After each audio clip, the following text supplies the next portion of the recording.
अस्सलाम वालेकुम दोस्तों, मैं आपका दोस्त फिर एक बार बहुत फिक्र से आपके सामने आया हुआ हूँ और उन सारे वोटर्स को ये कहना चाह रहा हूँ कि देखो, कुदरत भी आपको पहचान करा रही है कि आपने किसको वोट दे दिया। अब आप पूछेंगे कि भाई किस तरीके से? कुदरत भी ये बताना चाह रही है कि भाई जिसको आपने वोट दिया वो करप्ट है, वो पैसे खाने वाला है। वो यहाँ पर जितने सीएम है हमारे हैदराबाद के, जितने मेंबर ऑफ पार्लियामेंट्स है और तेलंगाना के जितने मेंबर ऑफ पार्लियामेंट है और तेलंगाना के जितने एमएलए है, काउंसलर है, सबका भांडा फोड़ दिया है। ना कोई गवर्नमेंट और ना कोई ऐसी एजेंसी ने, बल्कि कुदरत ने। अल्लाह ने बताया है कि किस तरीके से इन लोगों ने करप्शन किया और कितने पैसे खाए हैं और कितने लोगों की जान ली है।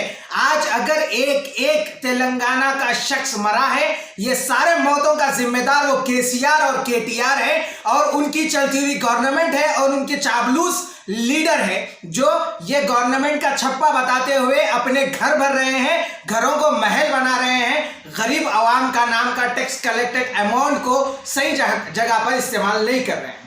चलिए, अब यहां पर मुरीदों को तकलीफ होगी क्योंकि मैं सच बोल रहा हूं और मुरीद कई तरीके के इसके कमेंट्स करेंगे, तो मैं उनको ये बोलूंगा कि भाई इस वीडियो पे कमेंट्स करने के ऊपर करने से पहले, मुझ पर तायद करने से पहले, लोगों पर उंगली उठाने से पहले ये देख लो कि जो हादसे वो घरों में हुए, अगर तुम्हारे घर में होते, तुम्हारे घर में इस तरीके से लाशें गिरती, तुम्हारे एरिया में उस तरीके से दीवारें गिर जाती, तुम्हारे एरिया में पूरा पानी घुस जाता और लोग खाने के लिए मोहताज हो जाते, छोटे छोटे बच्चों की लाशों को 2 दिन 3 दिन के बाद निकाला जाता, तो क्या तुम इनकी चाबलूसी करते?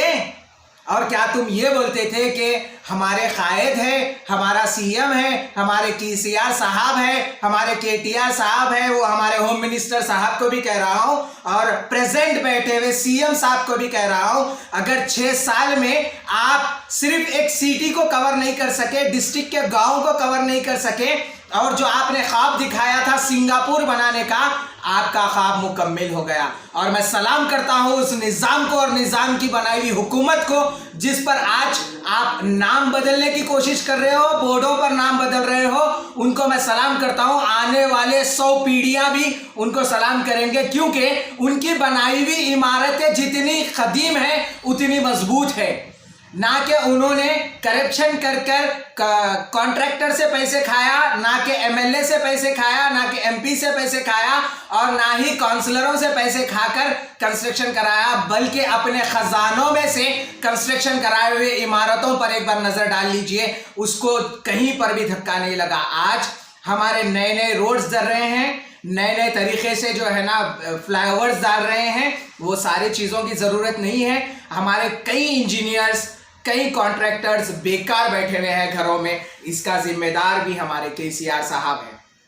कई जगहों पर हमारी गवर्नमेंट ऐसे कई सारी चीज़ों की, बेरोजगारी की जिम्मेदार है। वो जो ज़्यादा परसेंटेज दे के कॉन्ट्रैक्ट ले और लेकर रोडों की तामीर करे, उनको आपने पैसा दिया, उनको कॉन्ट्रैक्ट दिया, इस वजह से पानी के बहाव से वो मटेरियल चले गया, वो रोड चले गई। जो गवर्नमेंट एक ड्रेन लाइन को अच्छे तरीके से पानी पासिंग होने का जरिया ना बता सकी, वो गवर्नमेंट क्या चला सकेगी? और लोगों को पहचान करने की ज़रूरत है। आज हैदराबाद को, तेलंगाना के लोगों को यह सोचने की जरूरत है कि कितनी फालतू और कितनी लुटेरी गवर्नमेंट को हमने वोट दिया और हर बार उनको टैक्स अमाउंट पे करते हैं।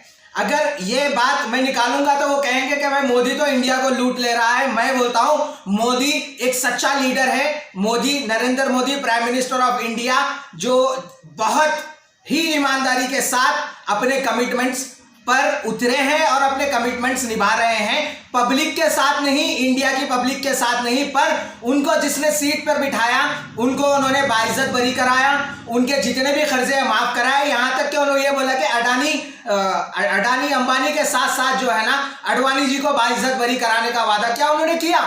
वो पब्लिक के लिए नहीं बैठे थे, वो इन सारे करप्ट लोगों को बचाने के लिए बैठे थे। उनको जिस मुद्दे मकसद से बिठाया गया था उन्हें पूरा काम किया। मगर आपके लीडर्स क्या कर रहे हैं? आपके लीडर्स आपके लिए बैठे हुए हैं, जिनका कोई एजेंडा नहीं होता, जो अभी जब भी इलेक्शन में आते हैं कि माँ बहन तुम्हारी दुआओं से हम जीत रहे हैं। आज वो माँ बहन जिनकी दुआओं से आपने जीता है वो बहुत मुश्किल में है। क्या उनकी मदद करने आप नहीं आएंगे? क्या उनके घरों तक आप जाकर सिर्फ फोटो लेकर वापस आ जाएंगे? क्या एक्सग्रेशिया दिया आपने? हमारे हामिद साहब, मैं आपको थोड़ी देर पहले बोला कि अल्लाह ने, कुदरत ने एक बारिश कर कर सबका पर्दाफाश कर दिया कि वो कितने काम के हैं और कितने लुटेरे हैं।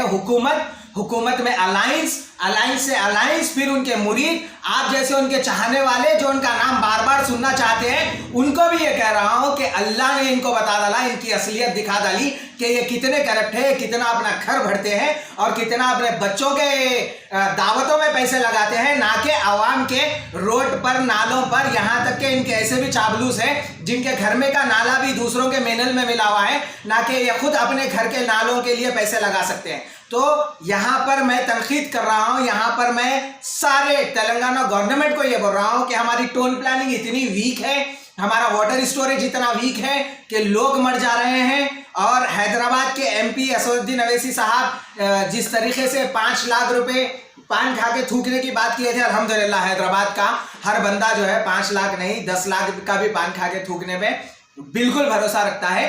पर क्या हमने सिर्फ आपको खाने के लिए बिठाया यहां पर, हमको लूटने के लिए? नहीं, बल्कि हमारी कुछ इतनी सी, तो जितने आपके घर में से है उसमें से 1% तो आप जितना कमीशन का रहे हो उसमें 1% अगर आप कम कर डाले तो जो है ना, ये जितने भी कमीशनों का पैसा है जो रोडों पर दिख रहा है, जो गढ़ों में दिख रहा है, जो मेनलों में दिख रहा है, अगर आपका 1% कम हो जाता तो शायद आज हैदराबाद का आलम ये नहीं होता।